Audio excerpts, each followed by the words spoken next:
Épître aux Éphésiens, chapitre 1. Paul, apôtre de Jésus-Christ par la volonté de Dieu, aux saints qui sont à Éphèse et aux fidèles en Jésus-Christ. Que la grâce et la paix vous soient données de la part de Dieu notre Père et du Seigneur Jésus-Christ. Béni soit le Dieu et Père de notre Seigneur Jésus-Christ, qui nous a bénis de toute bénédiction spirituelle dans les lieux célestes en Christ. En lui, Dieu nous a élus avant la fondation du monde pour que nous soyons saints et irréprochables devant lui. Il nous a prédestinés dans son amour à être ses enfants d'adoption par Jésus-Christ, selon le bon plaisir de sa volonté, pour célébrer la gloire de sa grâce, dont il nous a favorisés dans le bien-aimé. En lui, nous avons la rédemption par son sang, le pardon des péchés, selon la richesse de sa grâce, que Dieu a répandue abondamment sur nous par toute espèce de sagesse et d'intelligence, nous faisant connaître le mystère de sa volonté, selon le bienveillant dessein qu'il avait formé en lui-même, pour le mettre à exécution lorsque les temps seraient accomplis, de réunir toutes choses en Christ, celles qui sont dans les cieux et celles qui sont sur la terre.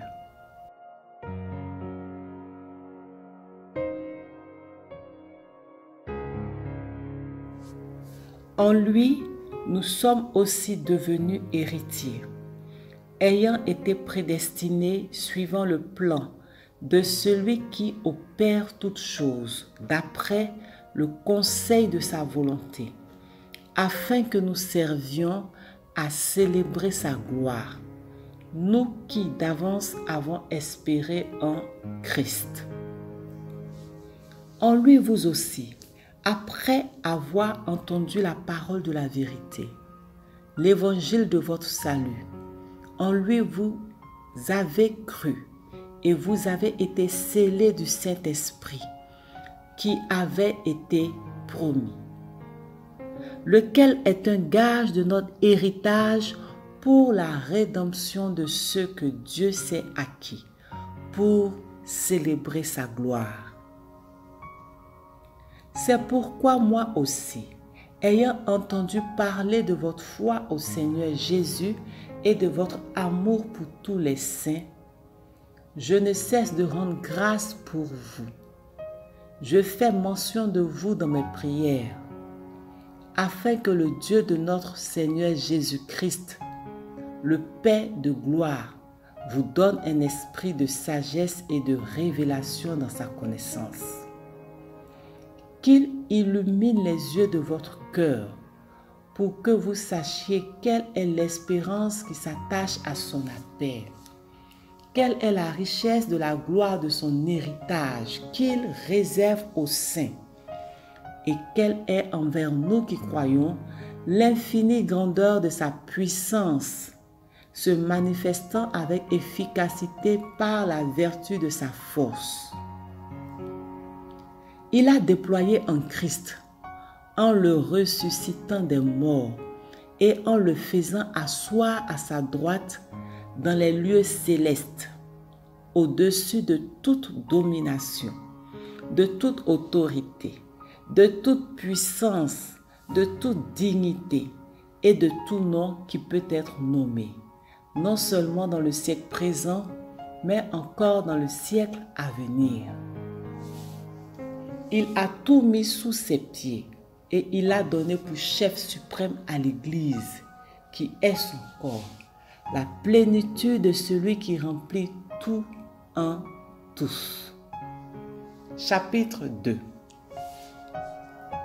Vous, étiez morts par vos offenses et par vos péchés, dans lesquels vous marchiez autrefois, selon le train de ce monde, selon le prince de la puissance de l'air, de l'esprit qui agit maintenant dans les fils de la rébellion.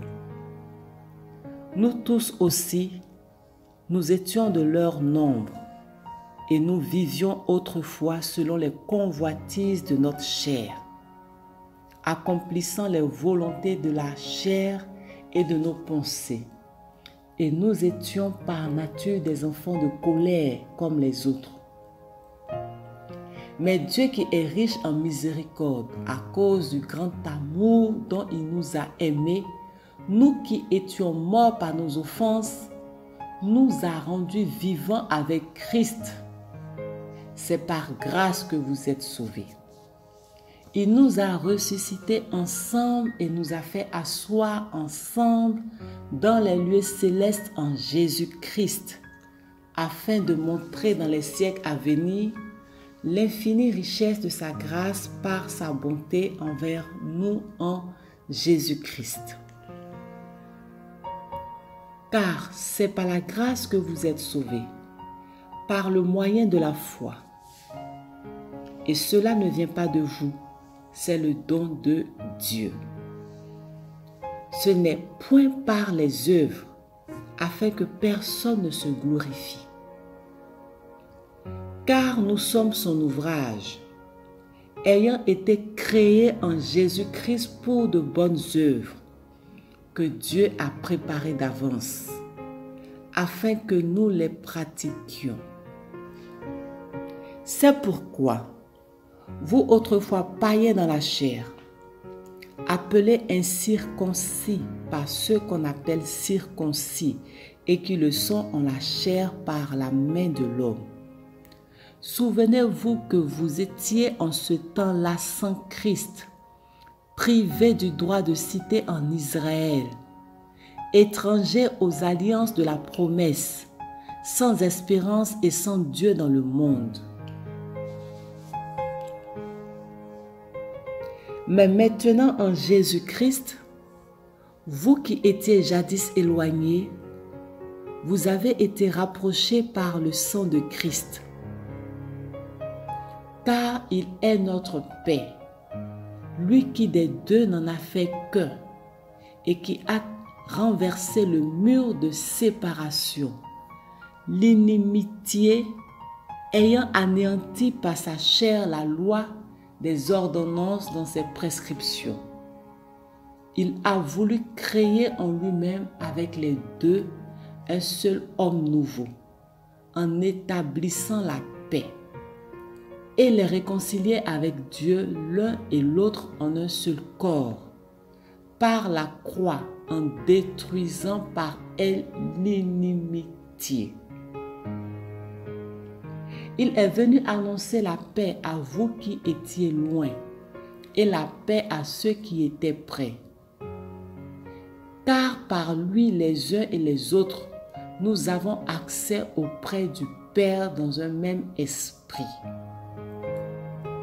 Ainsi donc, vous n'êtes plus des étrangers, ni des gens du dehors, mais vous êtes concitoyens des saints, gens de la maison de Dieu. Vous avez été édifiés sur le fondement des apôtres et des prophètes, Jésus-Christ lui-même étant la pierre angulaire. En lui, tout l'édifice bien coordonné s'élève pour être un temple saint dans le Seigneur. En lui, vous êtes aussi édifiés pour être une habitation de Dieu en esprit. Chapitre 3. À cause de cela, moi, Paul, le prisonnier de Christ pour vous païens, si du moins vous avez appris comment je fais part de la grâce de Dieu qui m'a été confiée pour vous. C'est par révélation que j'ai eu connaissance du mystère sur lequel je viens d'écrire en peu de mots. En les lisant, vous pouvez vous représenter l'intelligence que j'ai du mystère de Christ.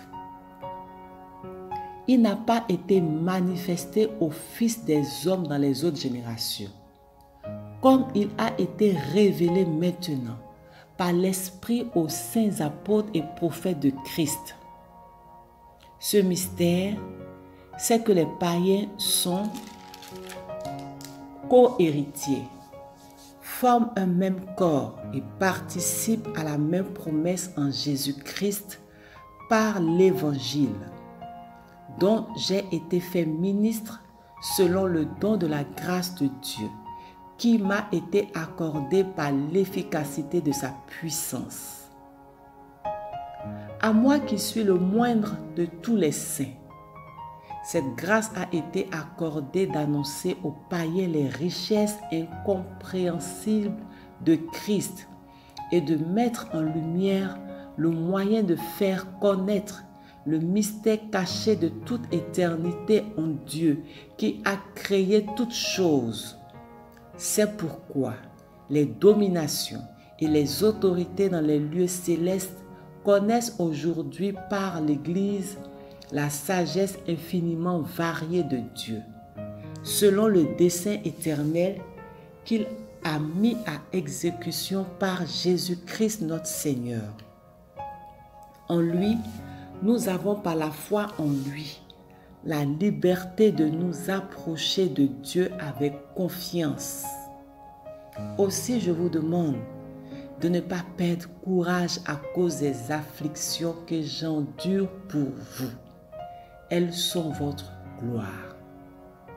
À cause de cela, je fléchis les genoux devant le Père, de qui toute famille dans les cieux et sur la terre tire son nom, afin qu'il vous donne, selon la richesse de sa gloire, d'être puissamment fortifié par son esprit dans l'homme intérieur, en sorte que Christ habite dans vos cœurs par la foi, étant enraciné et fondé dans l'amour, que vous puissiez comprendre avec tous les saints quelle est la largeur, la longueur, la profondeur et la hauteur, et connaître l'amour de Christ qui surpasse toute connaissance, en sorte que vous soyez remplis jusqu'à toute la plénitude de Dieu.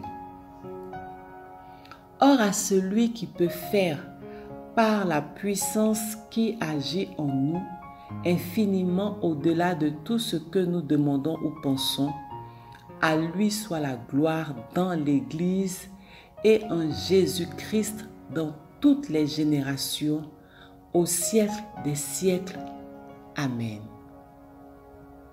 Chapitre 4.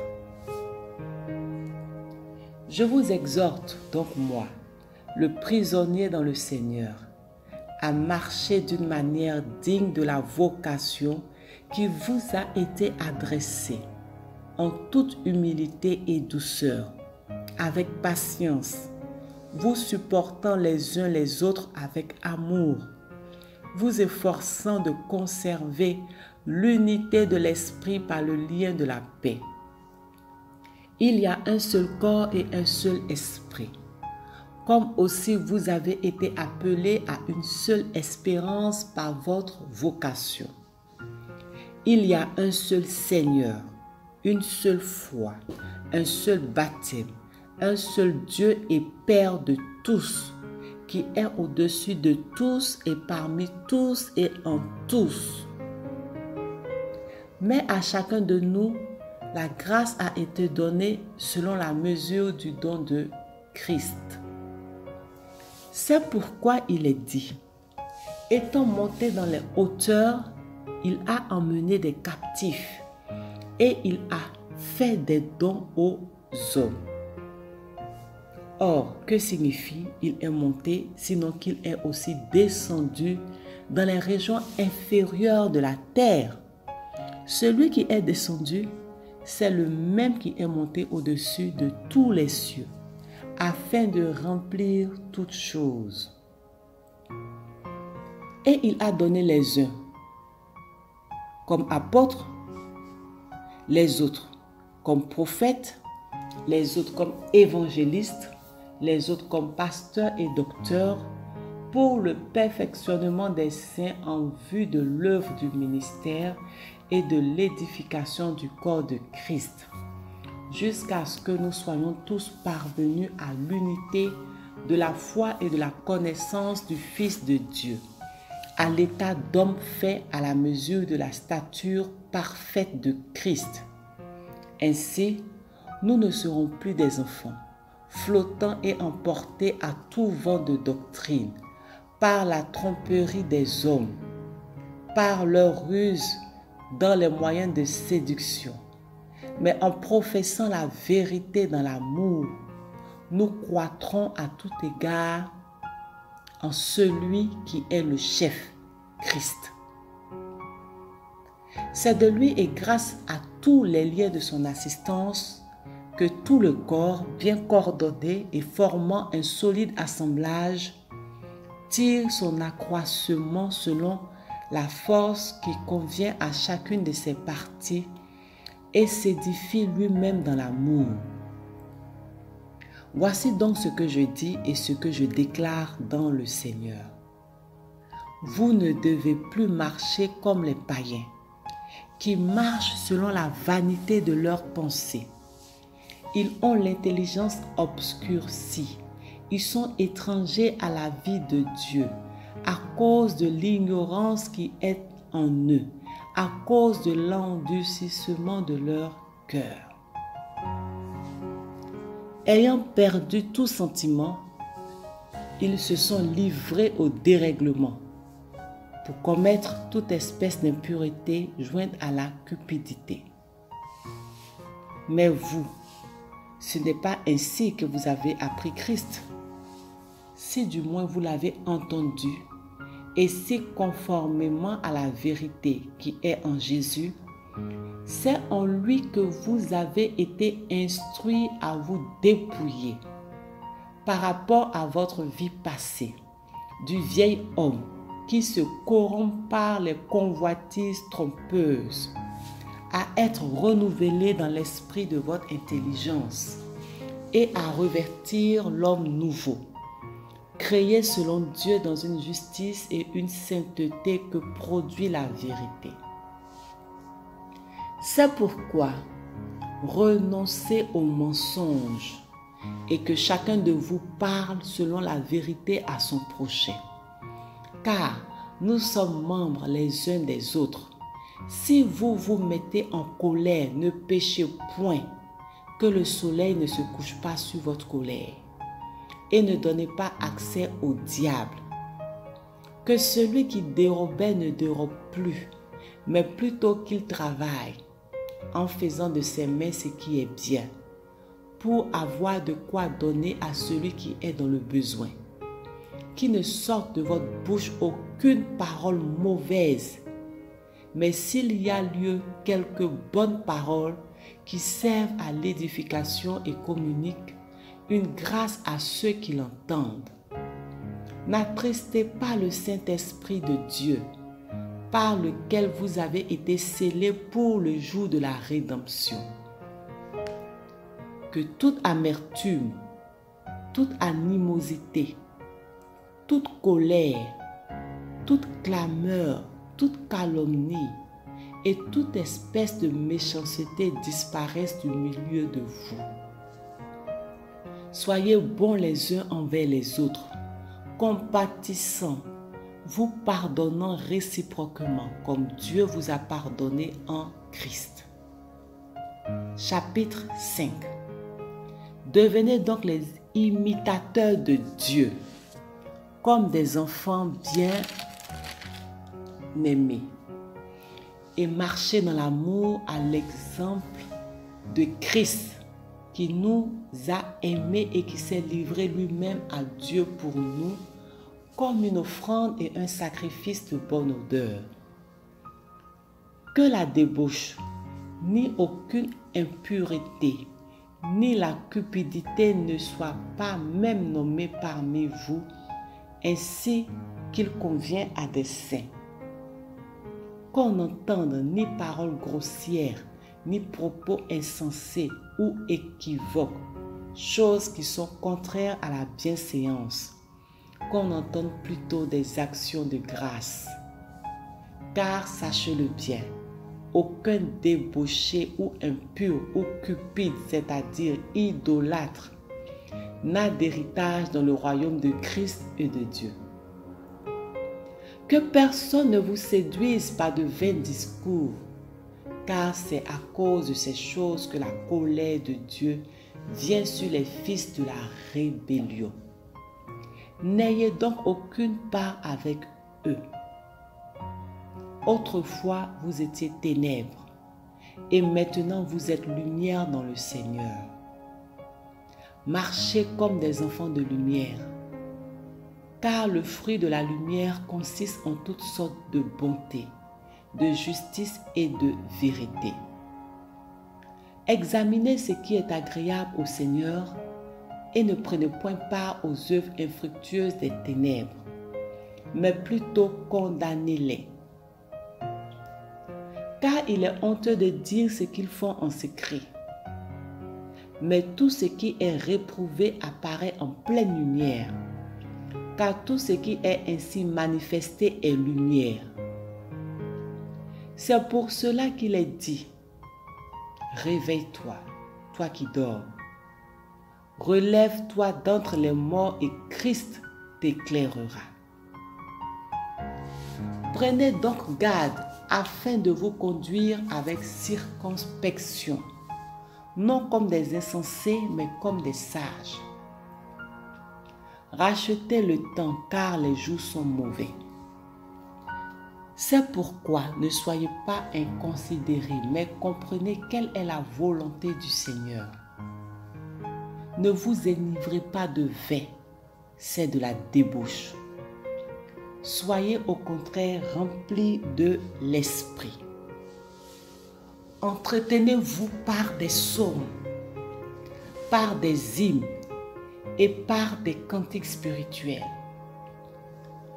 chantant et célébrant de tout votre cœur les louanges du Seigneur. Rendez continuellement grâce à Dieu le Père pour toutes choses, au nom de notre Seigneur Jésus-Christ, vous soumettant les uns aux autres dans la crainte de Christ. Femmes, que chacune soit soumise à son mari comme au Seigneur, car le mari est le chef de la femme, comme Christ est le chef de l'Église qui est son corps, et dont il est le sauveur. Or, de même que l'Église est soumise à Christ, les femmes aussi doivent l'être à leur mari en toutes choses. Marie, que chacun aime sa femme comme Christ a aimé l'Église et s'est livré lui-même pour elle, afin de la sanctifier, en la purifiant et en la lavant par l'eau de la parole, pour faire paraître devant lui cette Église glorieuse, sans tache, ni ride, ni rien de semblable, mais saine et irréprochable. C'est ainsi que le mari doit aimer sa femme comme son propre corps. Celui qui aime sa femme s'aime lui-même, car jamais personne n'a haï sa propre chair, mais il la nourrit et en prend soin, comme Christ le fait pour l'Église, parce que nous sommes membres de son corps. C'est pourquoi l'homme quittera son père et sa mère et s'attachera à sa femme, et les deux deviendront une seule chair. Ce mystère est grand.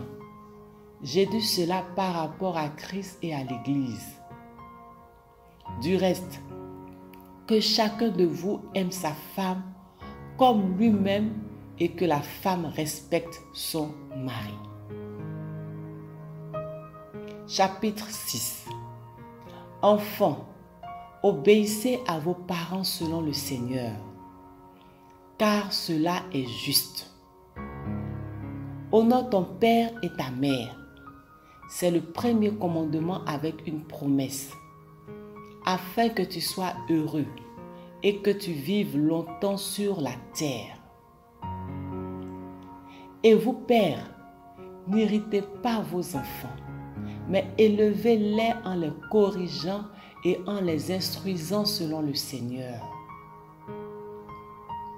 Serviteurs, obéissez à vos maîtres selon la chair, avec crainte et tremblement, dans la simplicité de votre cœur comme à Christ, non pas seulement sous les yeux comme pour plaire aux hommes, mais comme des serviteurs de Christ qui font de bon cœur la volonté de Dieu.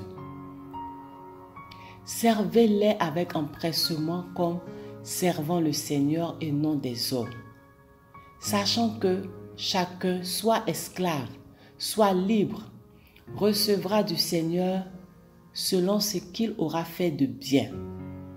Et vous, maîtres, agissez de même à leur égard et abstenez-vous de menaces, sachant que leur maître et le vôtre est dans les cieux et que devant lui, il n'y a point de favoritisme. Au reste, fortifiez-vous dans le Seigneur et par sa force toute puissante. Revêtez-vous de toutes les armes de Dieu, afin de pouvoir tenir ferme contre les ruses du diable. Car nous n'avons pas à lutter contre la chair et le sang, mais contre les dominations, contre les autorités, contre les princes de ce monde de ténèbres, contre les esprits méchants dans les lieux célestes. C'est pourquoi prenez toutes les armes de Dieu afin de pouvoir résister dans le mauvais jour et tenir ferme après avoir tout surmonté. Tenez donc ferme, ayez à vos reins la vérité pour ceinture, revêtez la cuirasse de la justice, mettez pour chaussure à vos pieds le zèle que donne l'évangile de paix. Prenez par-dessus tout cela le bouclier de la foi, avec lequel vous pourrez éteindre tous les traits enflammés du malin. Prenez aussi le casque du salut et l'épée de l'esprit, qui est la parole de Dieu. Faites en tout temps par l'esprit toutes sortes de prières et de supplications. Veillez à cela avec une entière persévérance et priez pour tous les saints. Priez pour moi, afin qu'il me soit donné, quand j'ouvre la bouche, de faire connaître hardiment et librement le mystère de l'Évangile, pour lequel je suis ambassadeur dans les chaînes, et que j'en parle avec assurance comme je dois en parler. Afin que vous aussi vous sachiez ce qui me concerne, ce que je fais. Tychik, le bien-aimé frère et fidèle, ministre dans le Seigneur, vous informera de tout. Je l'envoie exprès vers vous, pour que vous connaissiez notre situation et pour qu'il console vos cœurs. Que la paix et l'amour avec la foi soient donnés aux frères de la part de Dieu le Père et du Seigneur Jésus-Christ. Que la grâce soit avec tous ceux qui aiment notre Seigneur Jésus-Christ d'un amour inaltérable.